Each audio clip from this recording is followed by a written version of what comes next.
What's up, guys? It's Andy, and I thought I'd do a quick intro here, kind of explain what's going on before we went out to the barn for the day. So, long story short, my friend fell off my horse and broke her arm, and he is absolutely traumatized. It was like the worst thing for him. Unfortunately, he is really messed up in the brain right now from it. He galloped for like 10 minutes. I thought he was going to drop dead of a heart attack. It was like the scariest thing I've ever encountered with a horse. I've never seen a horse react that way to someone falling off of it. He actually like could not stop himself.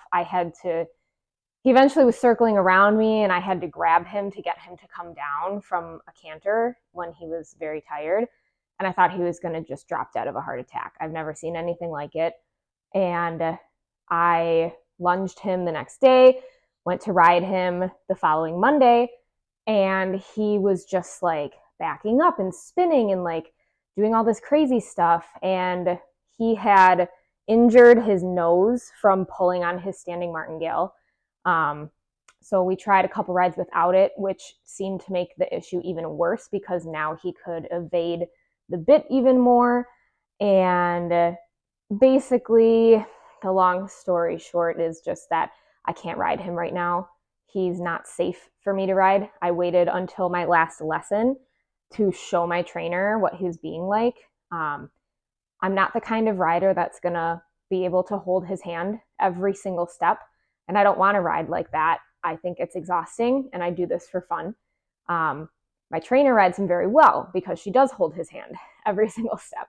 And so we've decided for mine and Elliot's relationship for the next at least month or so, I'm only going to do groundwork, lunging, in-hand training. I've been doing even jumping with him in hand. Like, we've figured some stuff out. And he's actually been really great for me. I've been able to get him outside, which has been really good for his brain. And then my trainer is the only one who's going to be riding him. I do have potentially a second trainer who is very well versed in like horse mentality, how the rider affects the horse, like the quiet, unspoken relationship aspect of it. And unfortunately, she can't give me an idea of when she could fit us for an evaluation. So I'm just kind of waiting on that portion. But Elliot, prior to the accident, was 3 out of 5 lame, which came out of nowhere. Like, no one was expecting it. It's up in his hips very similarly to Gideon, but it's been getting better. He's been going through functional electrical stimulation therapy, which is where a pad that's got cross signaling through the back and diagonal pairs. It basically mimics neuron signaling to the muscle groups to help them contract and release together when they're out of sync. So his lower back is very tight. The left is very weak from compensating for the right. It takes a lot of voltage for the right to get moving, and it's kind of a complicated process, but he's been through 5 treatments. He has 2 more to go. He's been seen by the farrier. The dentist is coming in the first week of April, and then I'll probably have the saddle fitter out as well. But my goal at a minimum is to get him sound. Once he's sound, and after he's had this month of training, we're going to reevaluate how he is for me to ride. And if he won't go back to that sort of packer. He wasn't ever really a packer, but he took care of me as an Ammy. Like, when we went to our last show, I was so nervous, but he was like, don't worry, I got this, very kind of attitude. And it's gone. It's completely gone. So if he'll ride well for my trainer, holding his hand every step of the way, then I'm potentially going to sell him. So making sure he's sound is of the utmost importance first, just for his health and well-being, period. And then we're going to reevaluate his mental state.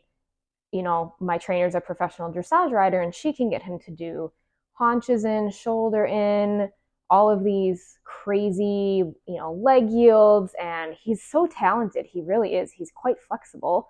and does really beautiful movements.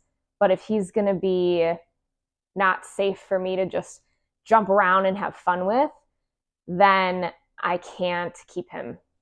We're just not the right match then. I'm not looking to do professional dressage or to pay for training fees every single month where the trainer has to ride him 3 days a week. Like, it's just not going to happen. He's a really nice horse, and if we can't get back to where we were, I don't want to waste his potential. Like, how unfair is that for him to be with an owner and be unhappy? And if he doesn't like me, so we'll see. Basically, what we're going to do today is we're going to go out to the barn. I've been trying a few new things, like not getting ready in the cross ties. I'll get him ready like in his pen outside when he's turned out during the day, or in the stall at night. So he has the option to be away from me, or he can join me. And it's good for me to kind of see his body language and get his cooperation without him being tied. He's also been more fidgety, and he'll still cross tie, but he moves around a lot, and he loves to pull against the cross ties now. And when he hits that pressure, he gets really worried. Like, he doesn't do anything bad, but he just gets really worried. So I'm trying to do all these things to help his brain. So we'll get ready in the stall, and then I'm going to do a lunge session. I got a wonderful lunging aid from Rochelle King Andrews, who is a dressage rider out of Australia. And I follow her on TikTok, and her husband trains all of their babies. And it's basically just a soft rope that goes over the back through the front legs and hooks to either a halter or bridle, whatever you want.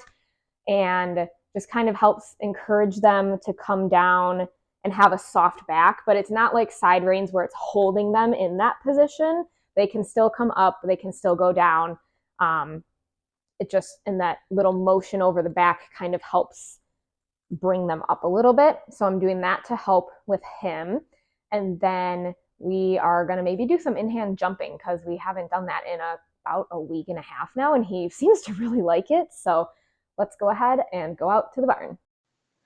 As you can see from my sped up get ready with me portion here, Elliot made it very difficult to do anything with the camera stand or even having Paul stand at the stall. He was just kind of a nuisance. I was really hoping he would just eat hay, but he was more focused on trying to eat my phone and play with Paul than standing and being a good boy.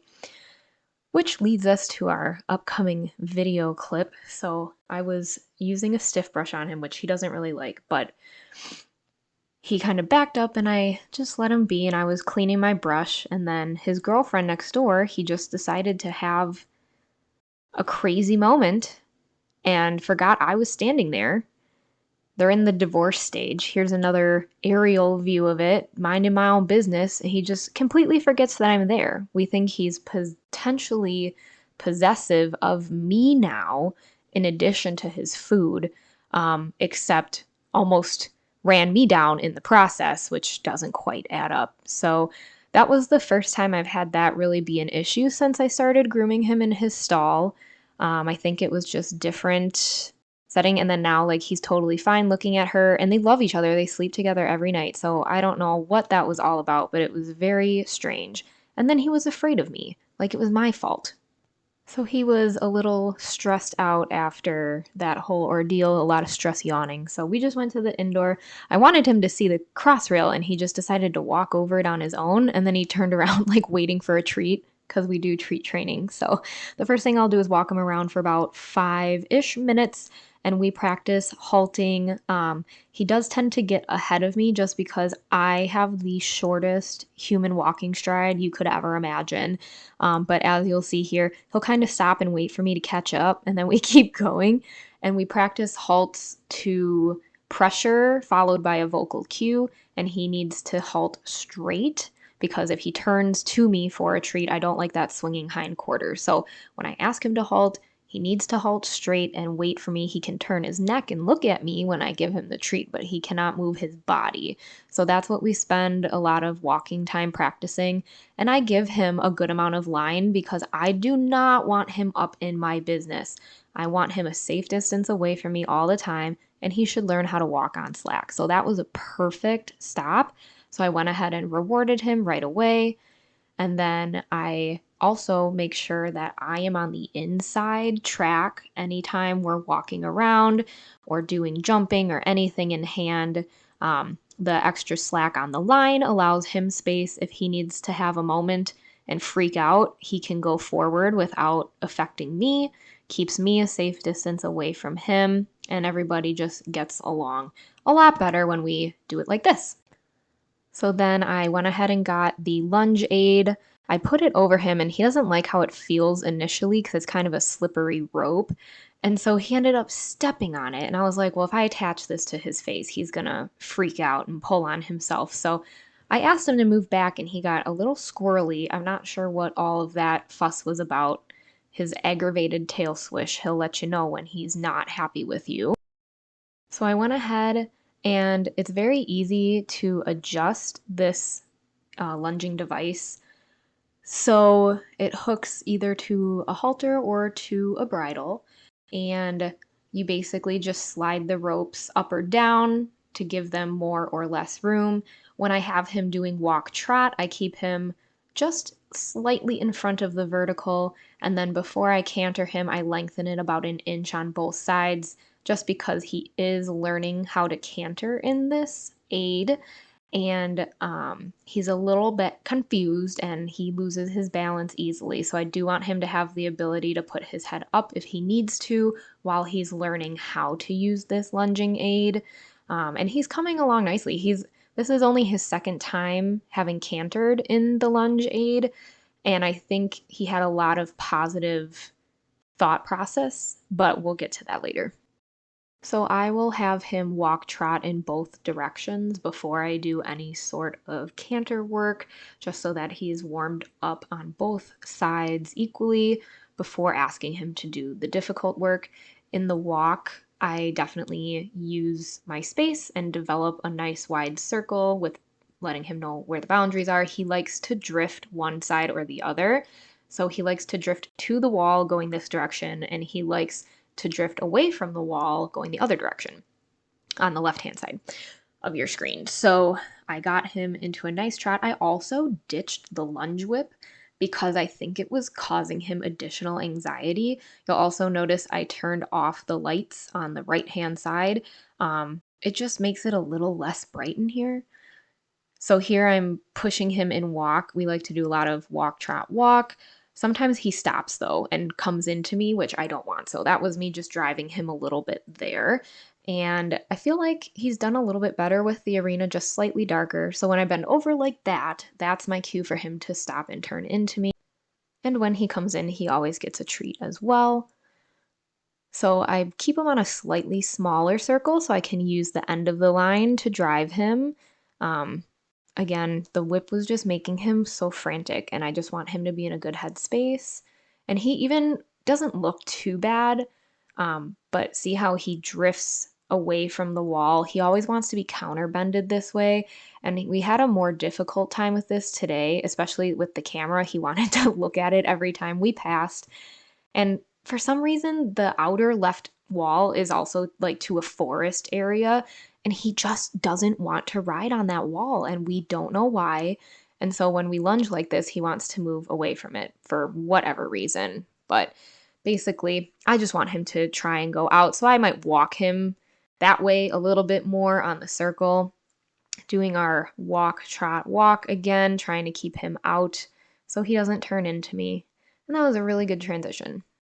The lunging aid is also doing a nice job of helping him learn that he doesn't have to throw his head up for balance to do the transitions.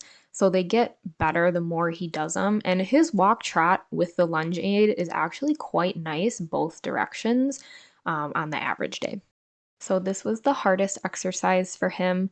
I get always a couple bucks to the left. I don't know why. He's just kind of happy. Nothing about his body language tells me like pain or anything. His ears are always forward. So after he got that out, I let him kind of rebalance and think again before asking. And he picks up the canter, but you'll notice he continually swaps his back legs. So he'll always swap from the inside to the outside hind, making it a cross canter.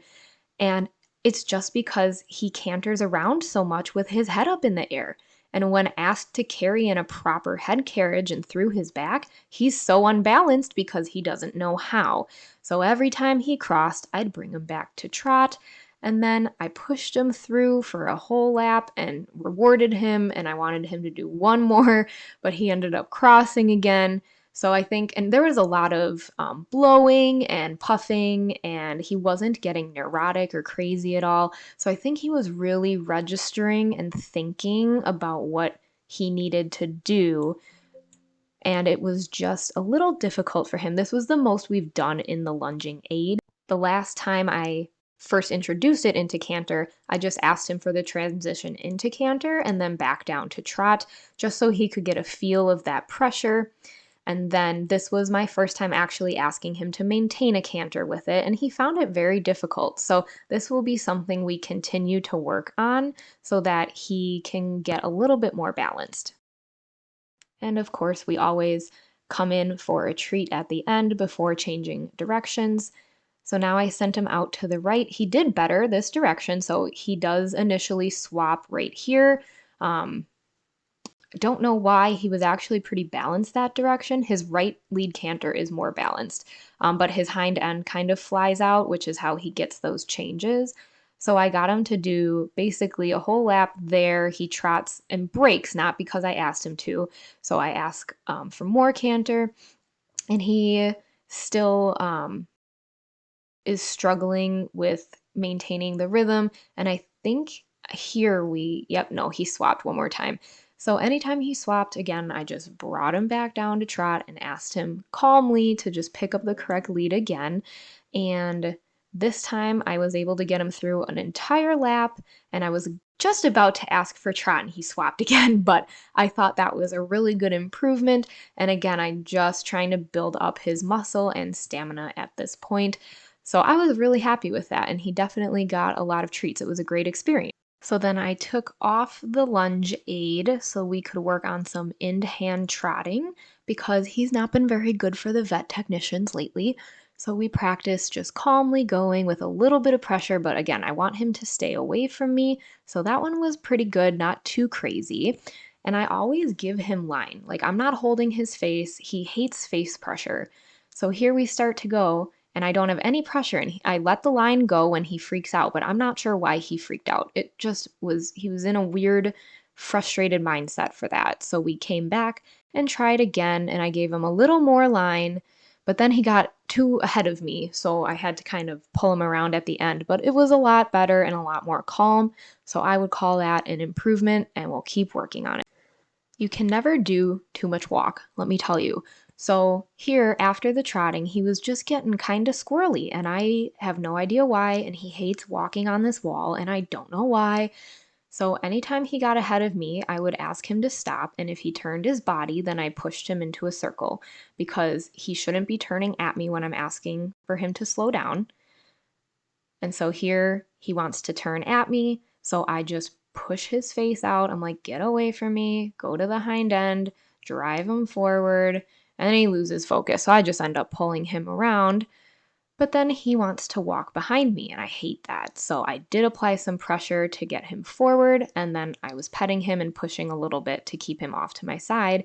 And then he was perfect. He went right back to where he was supposed to be walking, and we had a nice little walk. Again, he does get ahead of me because I have a very strangely short human walking stride. So he would be crawling if I had to stay at his shoulder the whole time. Anyways, we come over to take a look at our cross rail just to make sure he's good with it before we go ahead and do any in-hand jumping. The first one was a little chaotic.